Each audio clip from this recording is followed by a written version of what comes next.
Ang isipan ng tao ay pwedeng maging santuwaryo o bagyo.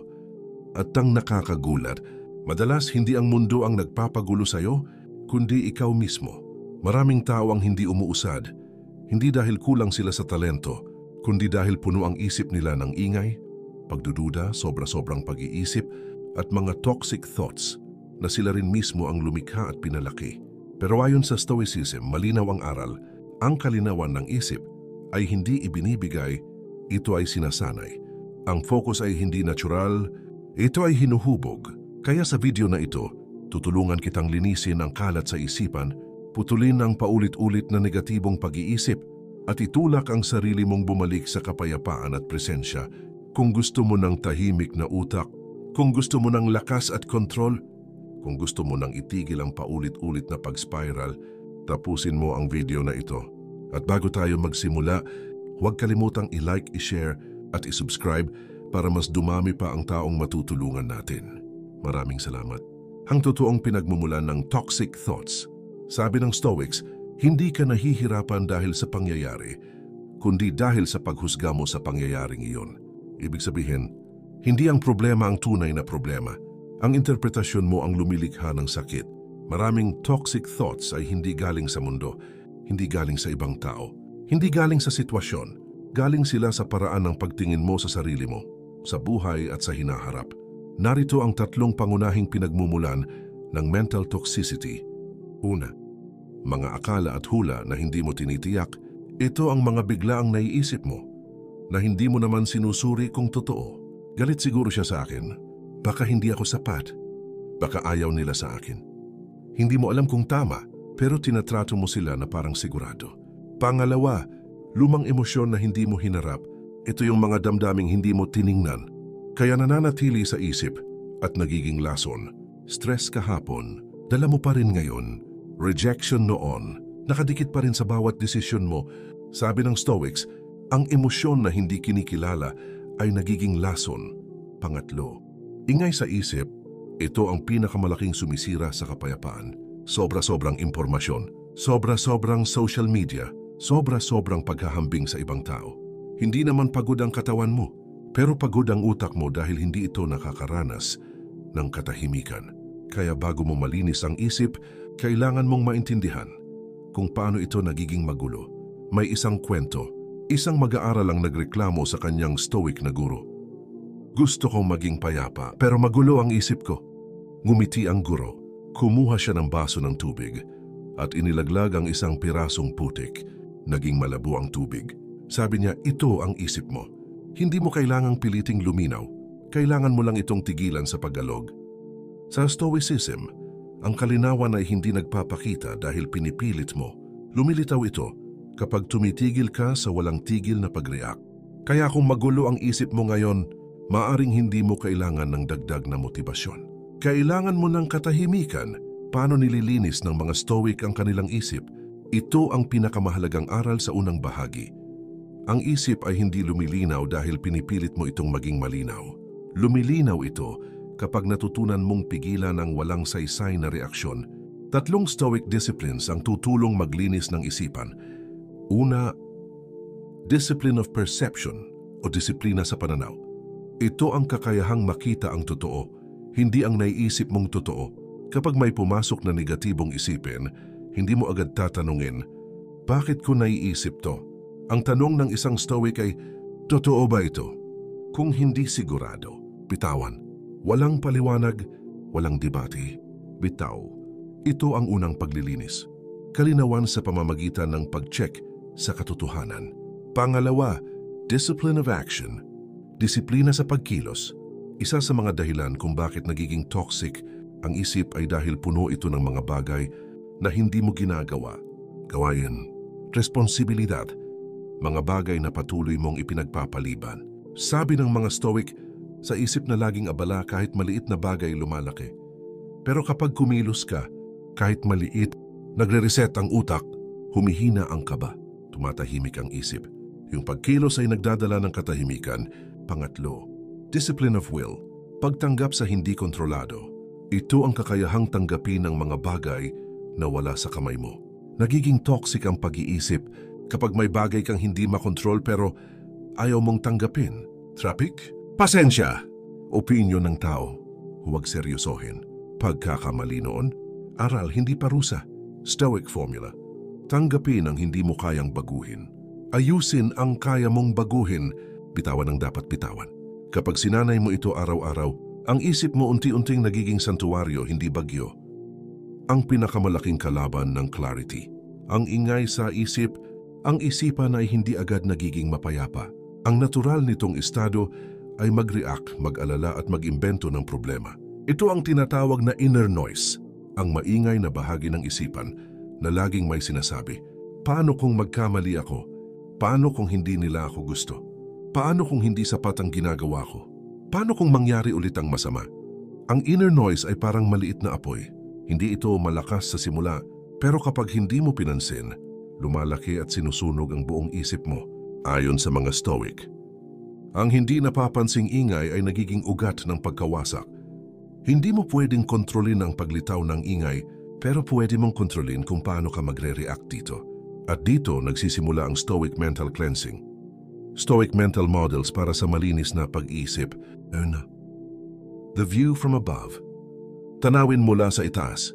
Isa ito sa pinakamalakas na paraan para luminaw ang isip.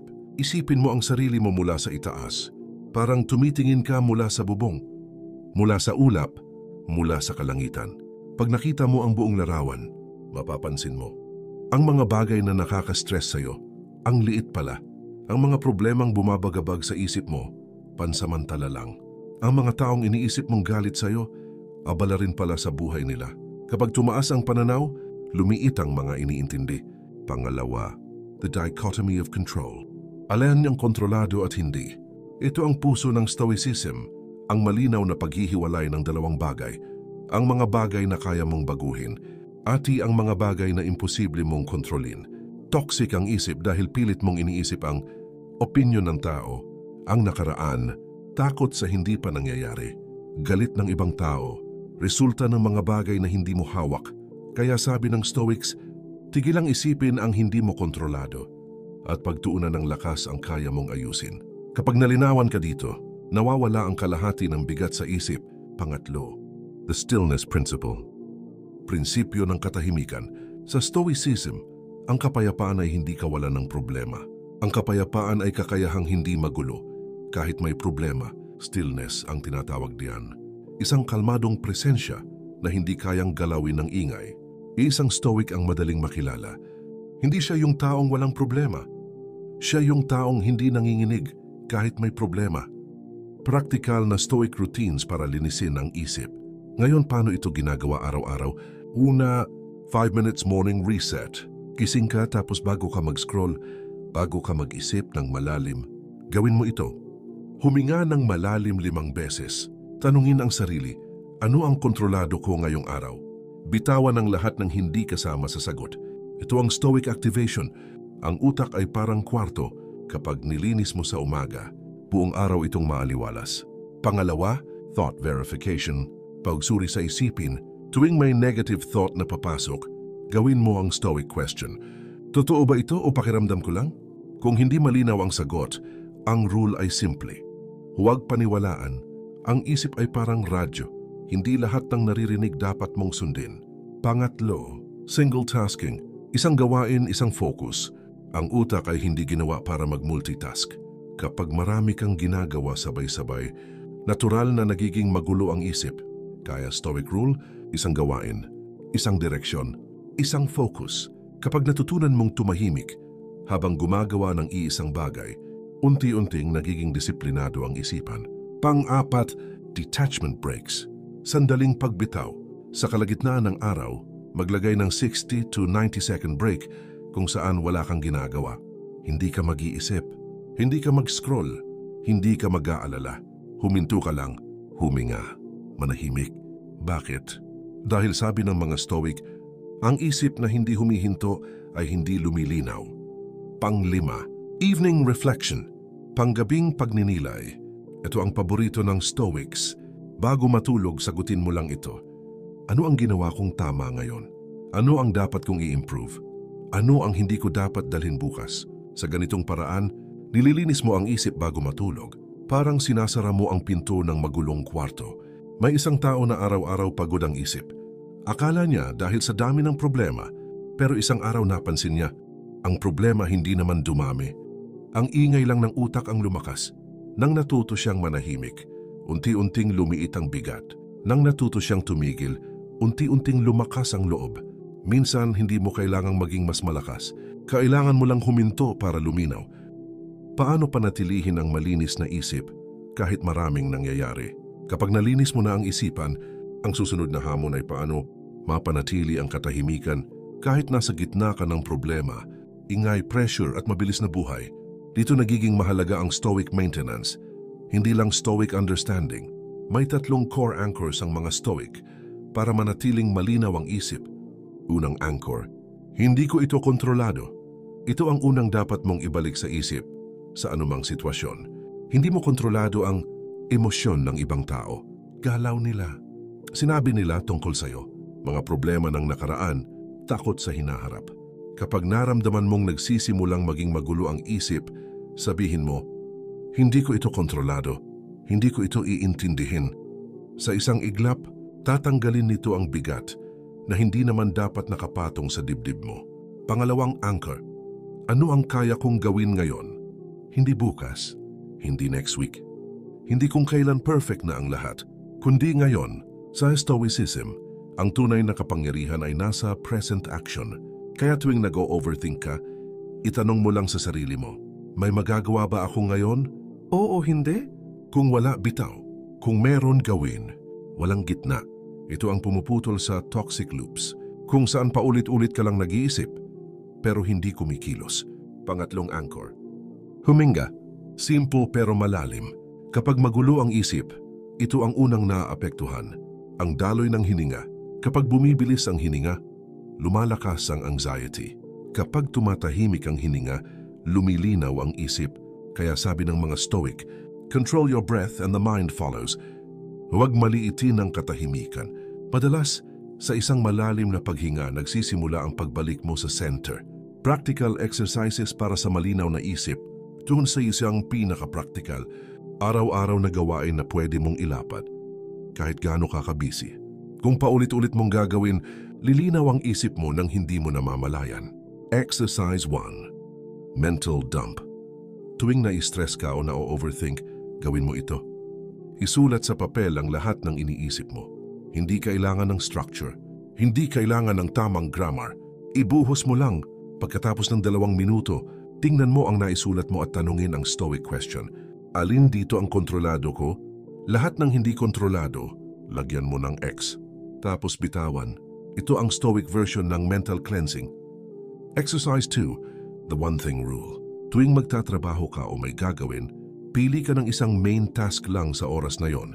Not 2, not 3, but 1. Tapos iwasan ng anumang ibang gawain until matapos mo ito.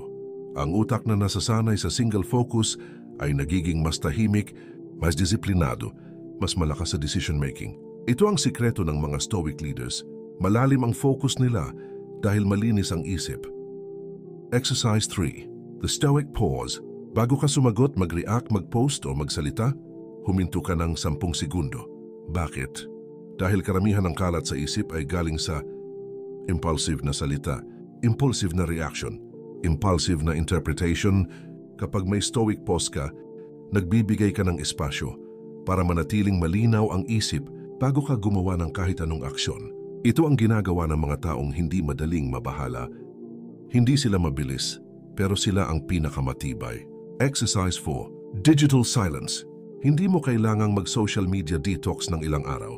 Kailangan mo lang ng digital silence. Kahit 15 minutes kada araw.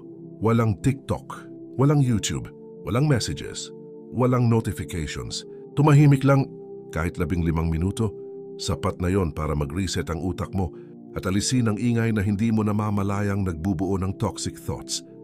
Exercise 5. Stoic prayer. Bigyan mo ako ng lakas para makaya kong lampasan ang mahihirap na pagsubok. Bigyan mo ako ng pagtanggap sa mga hindi ko kayang baguhin. At bigyan mo ako ng wisdom para malaman ang pagkakaiba.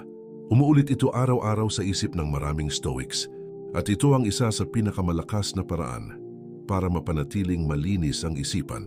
May isang tao na inakalang ang buhay niya ay guguho dahil sa dami ng iniisip. Hanggang isang araw, sinabi sa kanya ng matandang stoic, "Ang isip mo ay parang ilog. Kapag pinilit mong pigilan ang tubig, lalakas ang agos. Kapag hinayaan mong dumaloy, lilinaw ang tubig." At doon niya naintindihan, hindi niya kailangang labanan ang isip, kailangan lang niyang hayaan itong dumaloy hanggang luminaw. Pinakamalaking aral. Ang isip na malinis ay isip na malaya. Kapag malinaw ang isip mo, nagiging simple ang mga bagay na dati ay komplikado. Nagiging magaan ang mga bagay na dati ay mabigat. Nagiging posible ang mga bagay na dati ay imposible. Hindi ito magic, hindi ito swerte, disiplina ito. At ang Stoicism ay hindi tungkol sa pagiging perfect, hindi ito tungkol sa pagiging walang emosyon.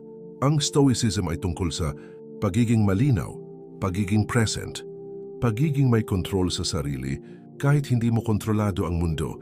Kung kaya mong linisin ang isip mo araw-araw, kaya mong linisin ang buhay mo.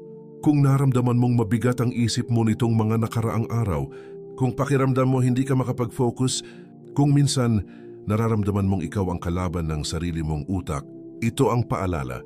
Hindi ka mahina, hindi ka sira, hindi ka late. Napapagod ka lang, at ang pagod na utak ay hindi kailangang pagalitan, kailangan lang nitong gabayan. Ngayon alam mo na kung paano linisin ang isip, paano putulin ang toxic loops, at paano manatiling grounded kahit may ingay sa paligid. Huwag mong madaliin, huwag mong pilitin. Gawin mo lang araw-araw.